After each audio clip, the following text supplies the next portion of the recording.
Vamos abrir então a palavra no primeiro livro de Samuel, capítulo 13.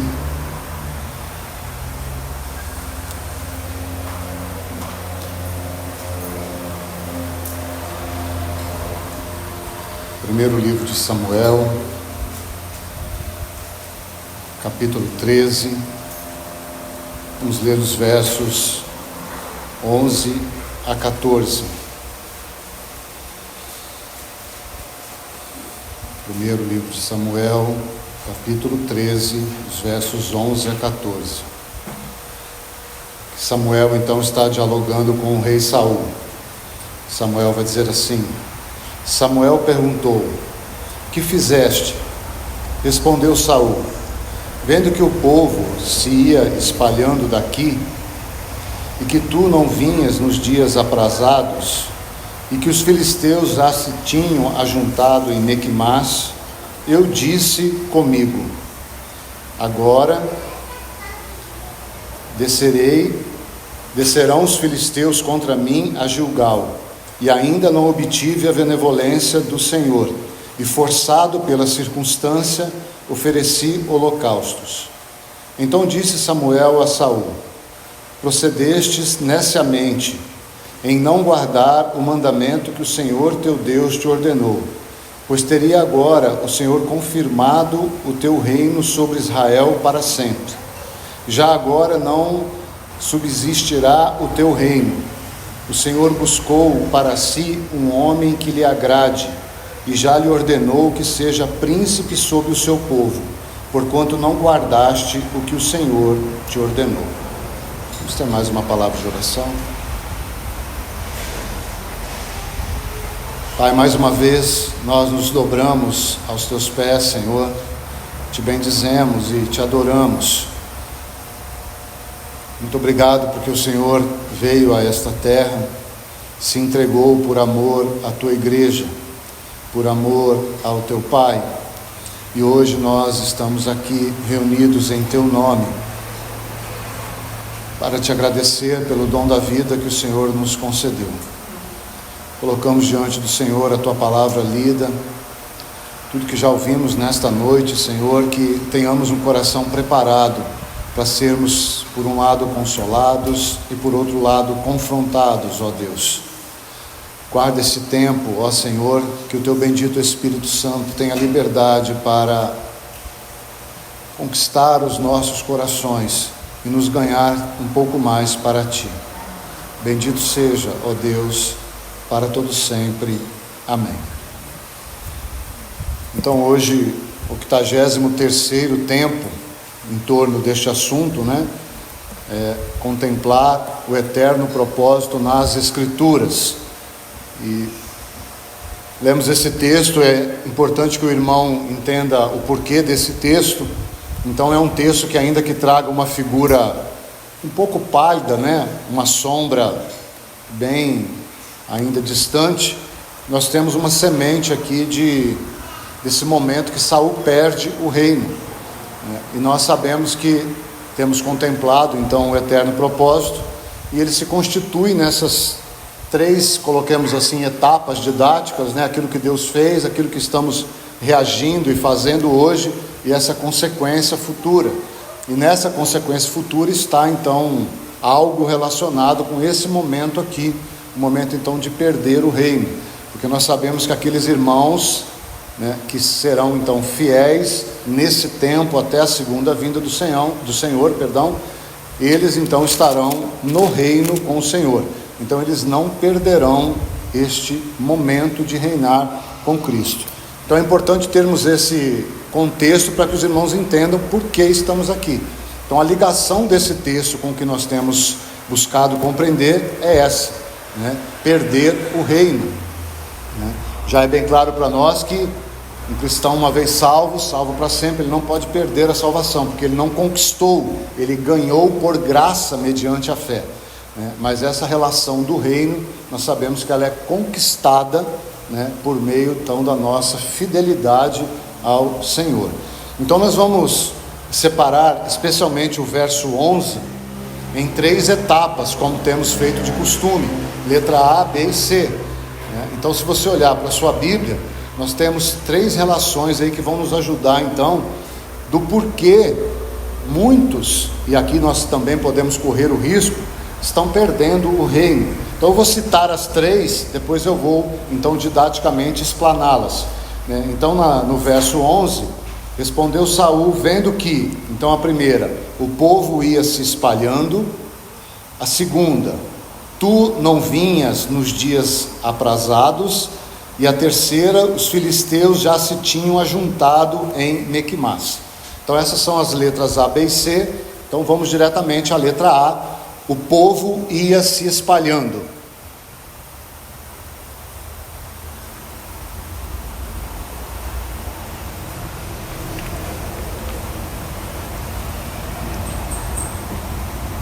O povo ia se espalhando. Então, quando nós pensamos nessa separação do povo, nós podemos abordá-las de basicamente 2 maneiras, segundo a história da igreja: uma maneira positiva e uma maneira negativa.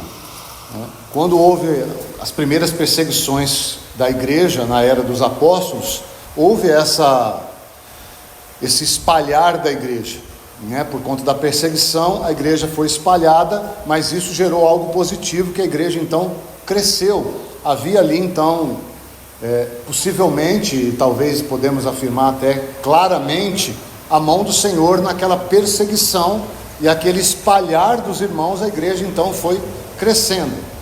Mas inevitavelmente, irmãos, isso também tem um cunho negativo. Então, quando nós pensamos nessa expressão, o povo ia se espalhando, entendi do Senhor colocar algo como que essa inúmera quantidade de divisões que nós temos hoje em tudo que se chama o povo de Deus. E aqui, obviamente, nós não vamos nominar ninguém, nós não vamos também julgar ninguém, nós não vamos também eleger ninguém que esteja melhor e então descaracterizar outros que estejam talvez pior. É apenas pegarmos então o princípio dessa divisão, que num determinado momento da história mesmo, até pareceu que fosse uma multiplicação. Inclusive há irmãos ainda hoje que defendem essa perspectiva.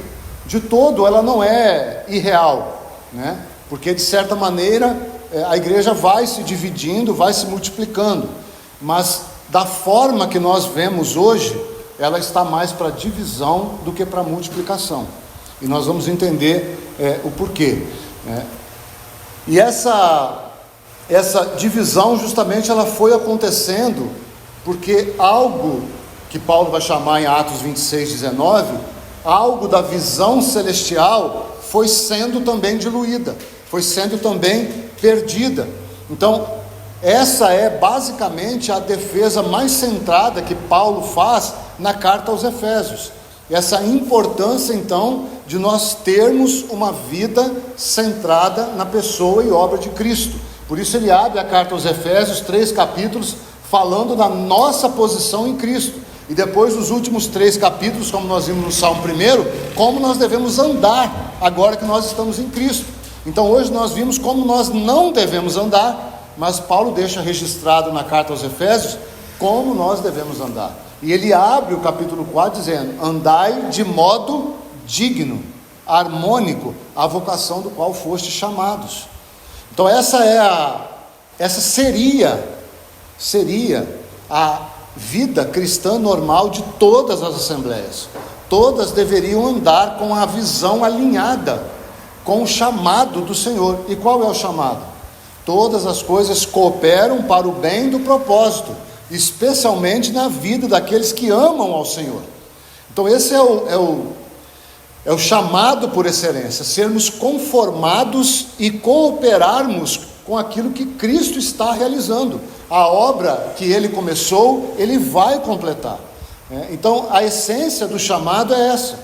Mas por toda a história da igreja, como disse, nós vemos gradativamente essa visão sendo deixada de lado. Essa visão do novo homem, da nova criação, que foi a visão que Paulo teve. Quando Paulo cai do cavalo, ele vê essa realidade, do qual Cristo era o cabeça e a igreja era o seu corpo aqui na terra. Quando o Senhor vai dizer: Saulo, Saulo, por que me persegues? Então Saulo compreende ainda ali em germe que quando ele perseguia a igreja, ele perseguia o próprio Senhor. Então a visão dele é justamente a visão da essência do eterno propósito, do qual Cristo, quando ele vir, ele será glorificado nos seus santos.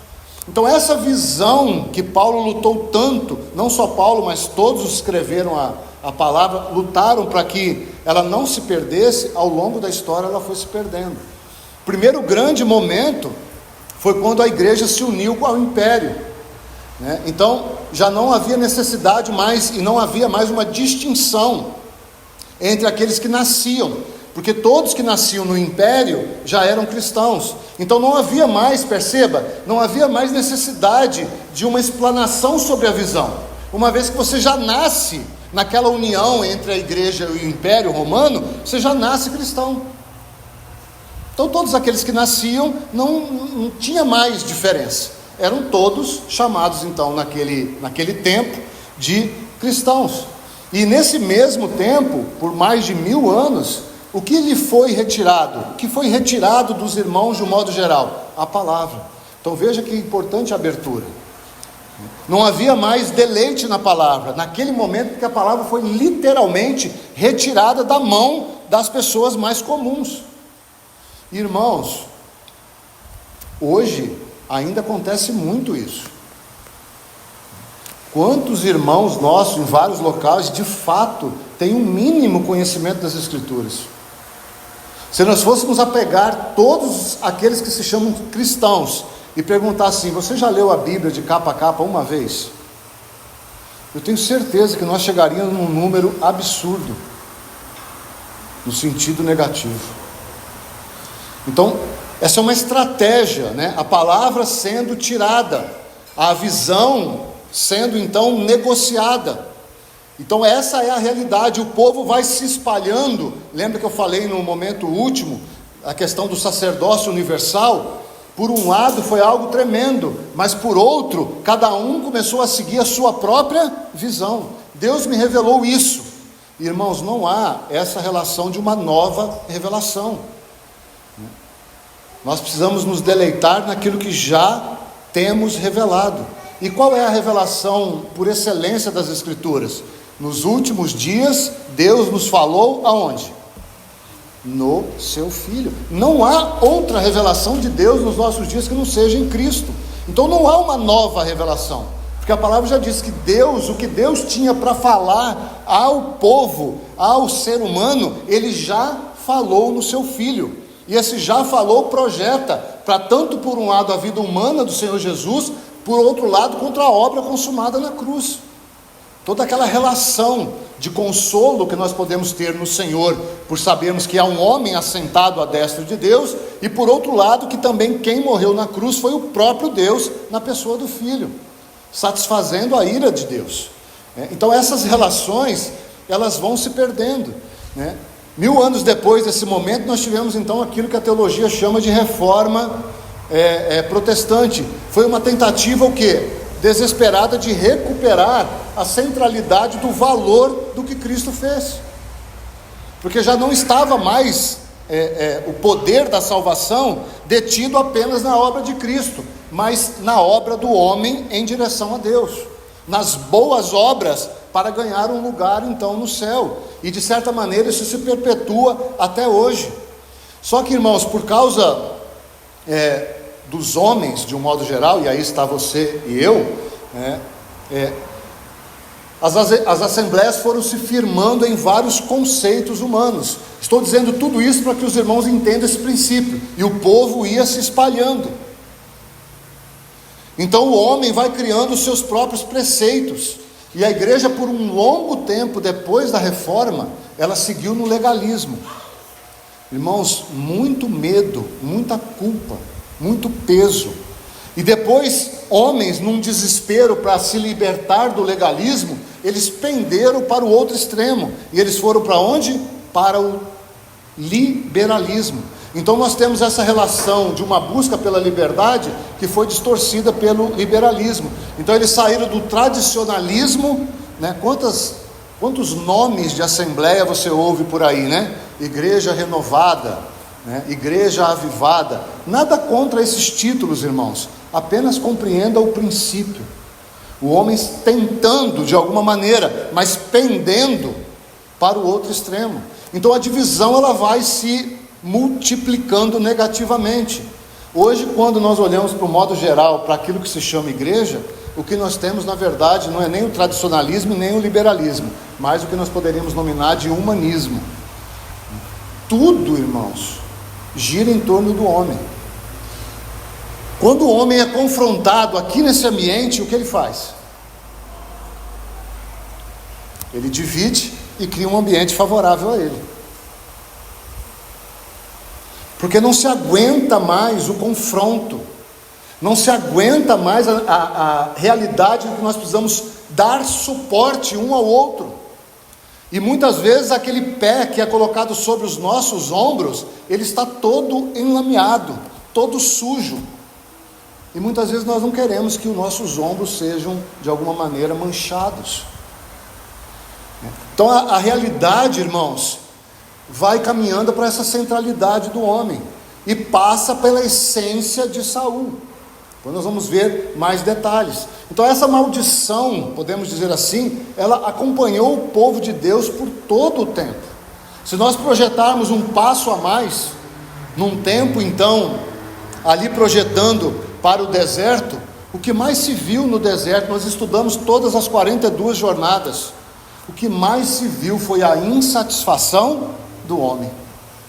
Uma hora ele estava insatisfeito com isso, com aquilo, queria voltar, não queria ir, queria conquistar, não queria conquistar. Quando era para ficar, eles queriam ir, quando era para ir, eles queriam ficar. Toda uma insatisfação do homem, a ponto de chegarmos no tempo dos juízes. Qual era o problema do tempo dos juízes? De novo, não havia visão, não havia governo. Qual a frase mestre ali? E cada um fazia o que bem entendia. Percebe? O povo ia se espalhando. Então essa relação, irmãos, vai seguindo o povo de Deus, e nós estamos imergidos e imersos nisso. Toda essa relação, nós seguimos, e nós vemos o que no reino? O reino de Deus, do povo de Deus, o reino de Israel, é dividido. Por conta de quê? Ganância do homem. Toda aquela divisão. O que o Senhor precisa fazer? Juntar o povo, mandar para o cativeiro. Com qual propósito? Que eles pudessem aprender a viver junto. Mas eles não puderam aprender isso. Quando o Senhor chama o seu povo de volta, a ganância do homem de novo prevalece, e a grande maioria deles querem ficar na Babilônia, onde eles tinham conforto. Então, irmãos, nós vemos toda essa relação, né, que nos segue muito de perto hoje. Então o Senhor precisa que aqueles que de fato querem servir ao Senhor, que de fato querem tirar um tempo para meditar sequer em um versículo por dia, precisa ter a sua vida subjugada à visão celestial. Então aí está a importância de nós conseguirmos olhar hoje e pela graça vermos o que Paulo viu lá na eternidade. Deus tem um propósito, e é sob essa visão que a igreja deve caminhar.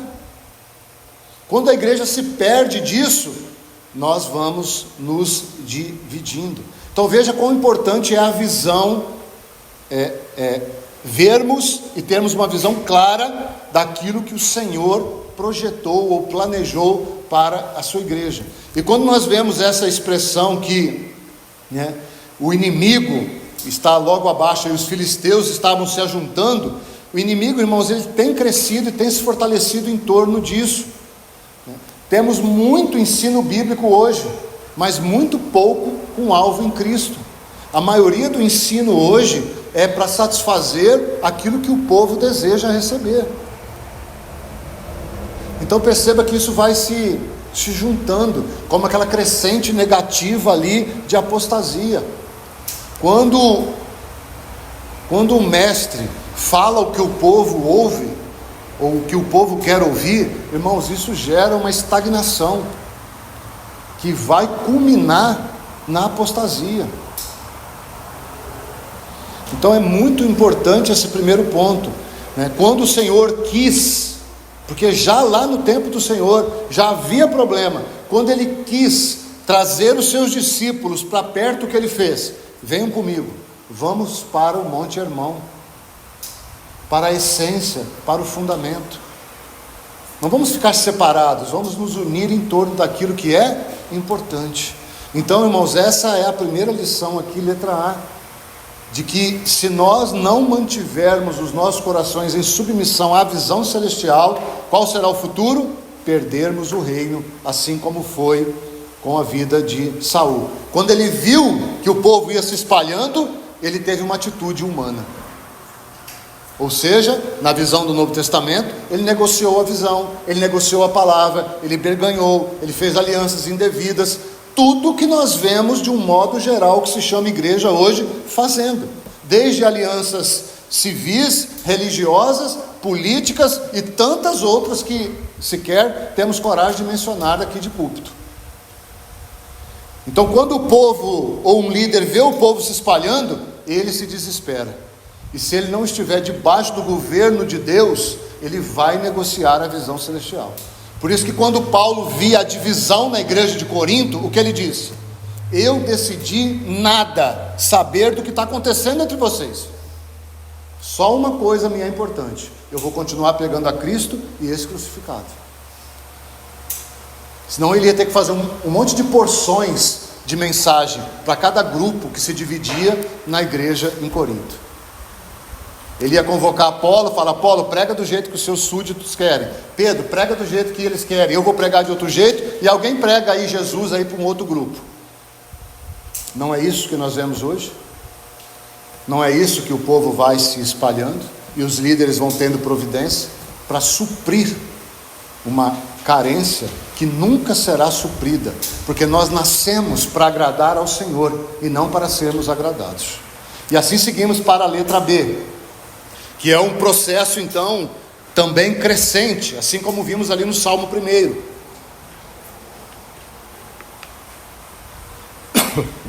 Então a expressão aí que nós lemos: tu não vinhas nos dias aprazados. Quem não vinha nesses dias esperados? Samuel. Quem era Samuel? Samuel era o profeta. Então Samuel estava demorando, Saul tem uma atitude. Qual é o entendimento espiritual dessa ação? Falta de revelação profética. Irmãos, isso já não é de hoje nos nossos cultos.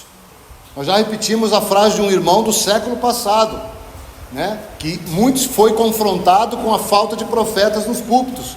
E o que ele vai dizer? Há mais de 100 anos atrás, nós precisamos de menos palhaços e mais profetas nos nossos púlpitos. O que é o profeta? É aquele que repete a palavra de Deus, sem negociar, sem dividi-la, sem diminuir e sem aumentá-la. Então, falta de revelação, porque Samuel deveria chegar e trazer a revelação para guiar o povo, mas Saul não pôde esperar. Saul começou a olhar as circunstâncias. E qual é o princípio que nós temos também embutido aqui, irmãos? Por que muitas vezes uma pessoa ou um grupo não recebe mais revelação? Veja, você pode estar aqui, eu posso estar aqui também ouvindo o irmão João, e eu posso não estar mais recebendo uma revelação naquilo que tem ouvido. Ou seja, você ouve o que está sendo dito, mas você não consegue perceber o que está sendo dito. São meras palavras, são apenas escritos num caderno. Por quê? Porque revelação recebida e não obedecida gera o quê? Endurecimento de coração e incapacidade de receber nova revelação. Então, quando um grupo vai perdendo a revelação, irmãos, ou vários grupos vão perdendo, o governo de Deus também vai se esvaindo. E quando o governo de Deus se esvai, a graça, irmãos, perde o seu valor. A graça, de alguma maneira, perde a sua eficácia. E quando a graça perde a eficácia, o que nós vamos fazer com um povo que precisa de graça o tempo todo? Sabe o que o povo faz? Sabe o que a maioria dos líderes fazem? O que alguns líderes fizeram na época de Jeremias. Vá comigo para você ver em Jeremias capítulo 8.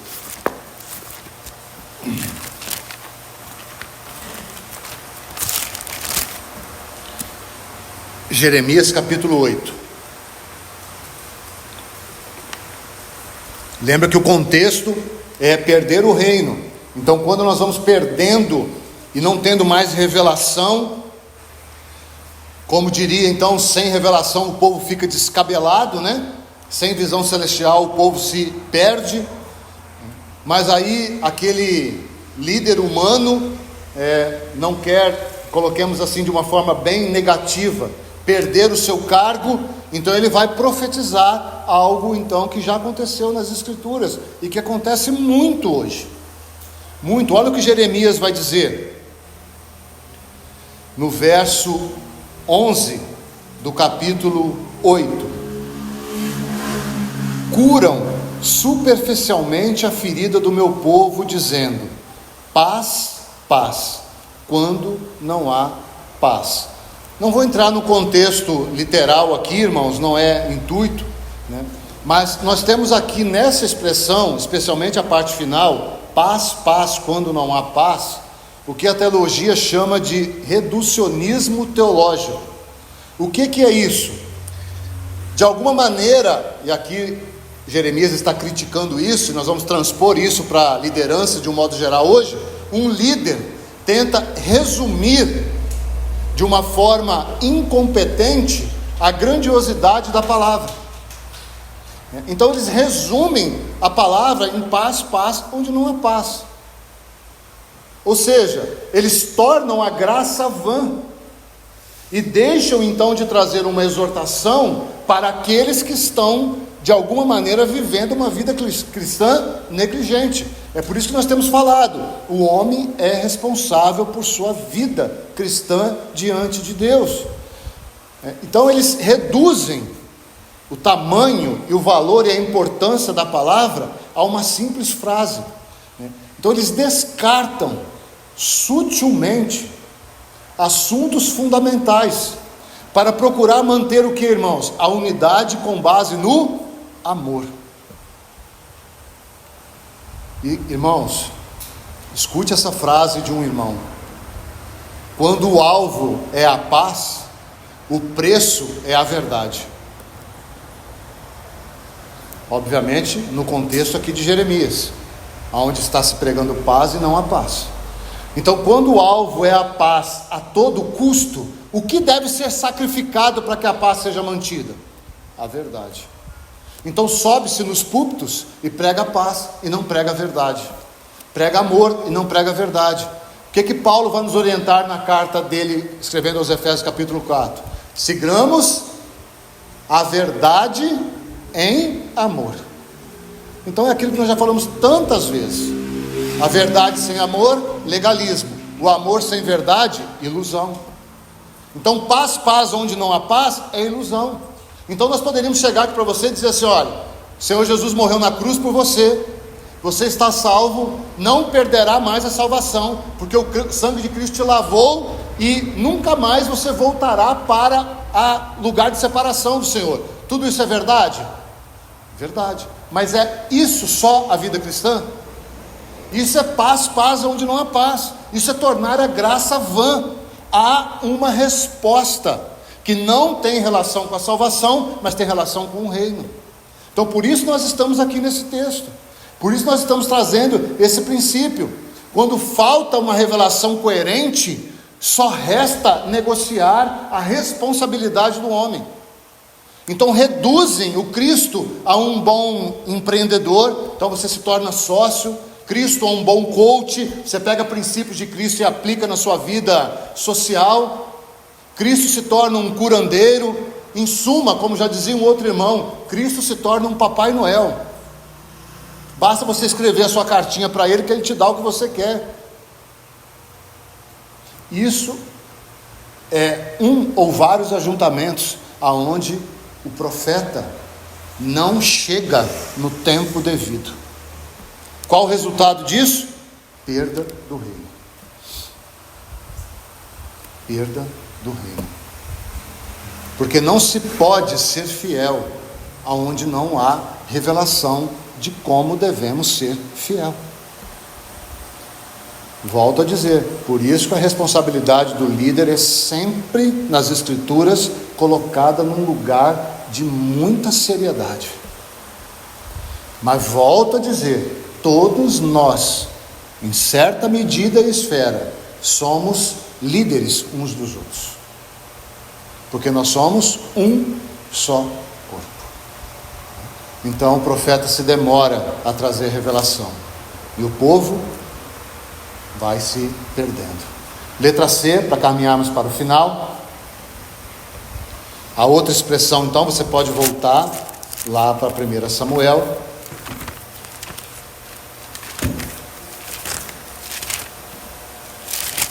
Capítulo 13.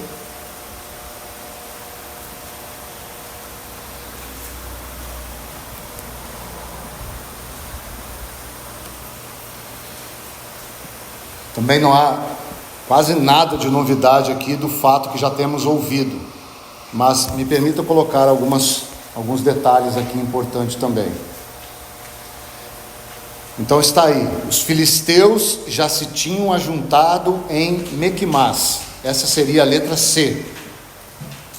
Os filisteus já se tinham ajuntado em Mequimás. Os filisteus já se tinham ajuntado em Mequimás. Para resumir o contexto literal, o que está acontecendo aqui? O povo de Deus está num lugar, certo? E num lugar próximo, os inimigos, os filisteus, estão se ajuntando. E o que está acontecendo? O povo de Deus agora está preocupado com esse inimigo que viria contra eles. Resumindo, bem grosseiramente o que está acontecendo aqui. O povo está num lugar, o inimigo está no outro. E o inimigo está vindo sobre o povo, e o povo está preocupado com o inimigo. Como que nós vamos traduzir isso para aquilo que temos visto? As distrações crescentes. Então a letra C, essas distrações crescentes. Então, se nós temos perda de revelação na letra B, qual é a consequência disso? É preciso criar distrações. Ou nós poderíamos até colocar entretenimento. Irmãos, isso já não é novo. Quantas e quantas assembleias que o tempo de revelação das Escrituras se resume a 5 a 10 minutos, enquanto há 1 hora e meia de adoração e louvor. Isso em si mesmo não é um problema, mas dentro dessa estratégia do homem, é muito triste, irmãos. Por quê? Porque nós não obtemos mais revelação, e então nós nos contentamos com as distrações, e elas são crescentes. O inimigo e o mundo, quer religioso, quer mundo mesmo natural, está distraindo a igreja. Qual o objetivo? A infidelidade. Por quê? Porque o povo infiel não pode receber a recompensa, e se não recebe recompensa, não irá reinar. E enquanto a igreja não está apta para contrair núpcias com Cristo, coloquemos assim para entendermos, ele não pode voltar, ainda que haja um tempo determinado. Pedro vai nos dizer que nós podemos apressar. Então essa relação, irmãos, ela vai sendo crescente. Hoje, mais uma vez, ou nós descambamos para uma graça barata, ou para uma obra, ativista, religiosa. Algo que é trazido, e isso já tem acontecido literalmente, temos dito para que sejamos precavidos.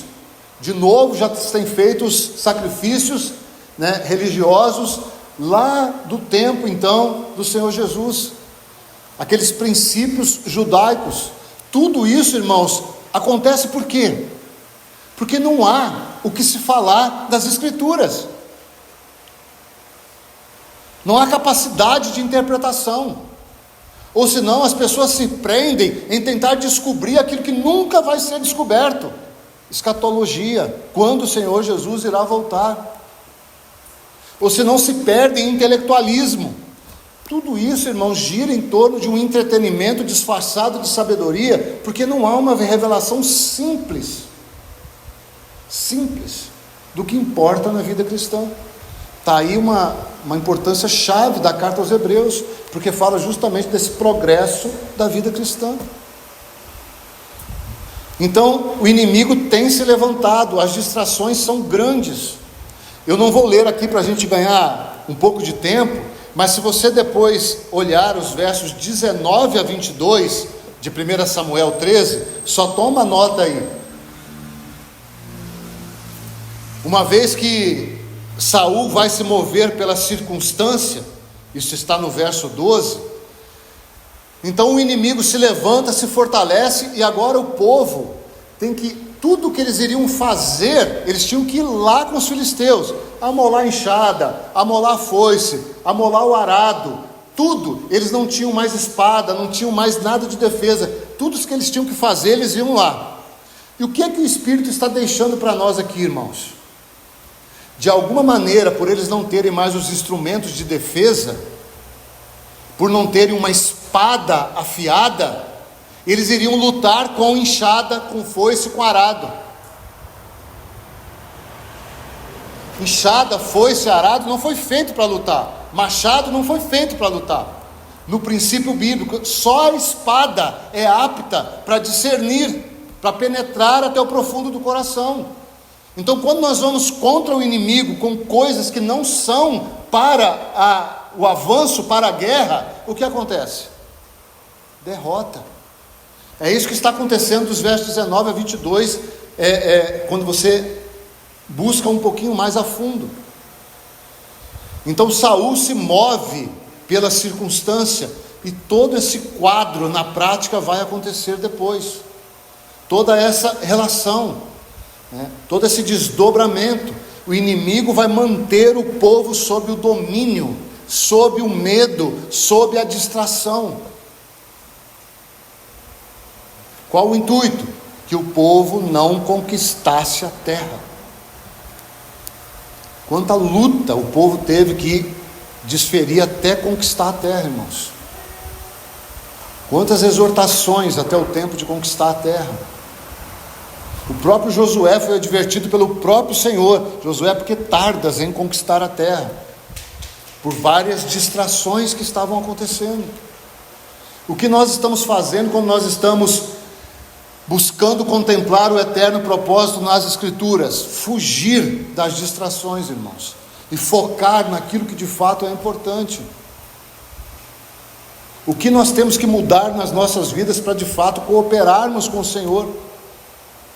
Quanto nós vamos ter que pagar o preço como assembleia para sustentarmos a palavra viva e eficaz, e não negociarmos com a religiosidade para tentar resolver o problema dos homens cristãos?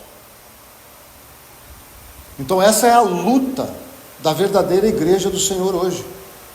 Não negociar para satisfazer os homens, quer seja por conta do legalismo, quer seja por conta do liberalismo. Todos os dois são uma forma incrustada de religiosidade. Mas aí, para finalizar então, nós vimos que os versos 13 e 14, Saul perde o reino. Nós sabemos que a essência dele perder o reino foi a desobediência e a incredulidade, ou a incredulidade e a desobediência. Aqui a ordem dos fatores pouco influenciam no resultado, Mas então, para terminarmos, se você olhar o capítulo 14, no título sugerido aí, a vitória de Jonatas sobre os filisteus. Como que Jonatas venceu, irmãos? Confiando no Senhor. Para resumir o capítulo 14, depois você leia ele em casa, se assim sentir do Senhor. Então veja esses dois homens. Um foi totalmente apressado, se moveu por conta da necessidade, não soube esperar a revelação da palavra, não soube de alguma maneira apacentar o povo, ser um apacentador. Não, ele se permitiu ser envolvido por todo aquele turbilhão que estava à sua volta. Ele não conseguiu olhar para o Senhor, ele olhava mais para o inimigo, ele olhava mais para a distração, ele olhava mais para aquilo que não era a vontade do Senhor. E isso vale tanto para nós como Assembleia, e vale para você e para mim como cristãos individuais, porque todos nós estamos passando por circunstâncias, problemas, dificuldades, o inimigo tem se levantado, as distrações, tudo que nós temos vivido à nossa volta. Tudo isso tem um intuito só: que nós tiremos os olhos de Cristo e daquilo que Ele está fazendo. Quando o inimigo consegue fazer isso, ele vence a batalha, ainda que você e eu não percamos a salvação. Mas o Senhor não tem um exército para lutar com Ele. Então ajude-nos o Senhor, né? Nos coloquemos no lugar de Saul. Irmãos, vamos focar em Deus, mesmo que o povo esteja se espalhando, porque vai se espalhar, irmãos. O coração de muitos vão se esfriar, muitos. Vamos nos manter firme no Senhor, vamos nos manter arraigados, buscando o quê? Revelação viva da palavra. Se vocês perceberem que a revelação está demorando para chegar nesse ambiente, se levantem. Se levantem em prol de que volte a revelação para o centro do ajuntamento. Só assim nós seremos guardados das distrações. Então cabe a todos nós velarmos para que a palavra de Deus continue sendo o centro da nossa vida e do nosso reunir. Mas, como João já bem colocou, são dias desafiadores, especialmente para nós como Assembleia. Então fortaleça-nos o Senhor, para que nós não precisemos lutar com enxada, foice ou machado, mas que nós tenhamos a nossa espada bem empunhada em nossas mãos, né? Tenhamos na nossa língua a razão da nossa fé. Esse é um obreiro aprovado por Deus. Vamos orar. Pai, nós te bendizemos, Senhor, te agradecemos por tua palavra, nos dobramos em face ao teu confronto e ao teu consolo, Senhor, que ele possa achar em nossos corações um lugar de aconchego, para que a tua palavra possa produzir em nós uma reação que seja agradável ao Senhor. Senhor, nós repreendemos todo descarte da tua palavra nesta noite. Ajude-nos a reter a tua palavra e não a descartar a tua palavra, porque só ela é poderosa para transformar as nossas almas e nos salvar totalmente. Nós te bendizemos, Senhor, e te agradecemos, e fazemos isso no precioso nome do Senhor Jesus. Amém.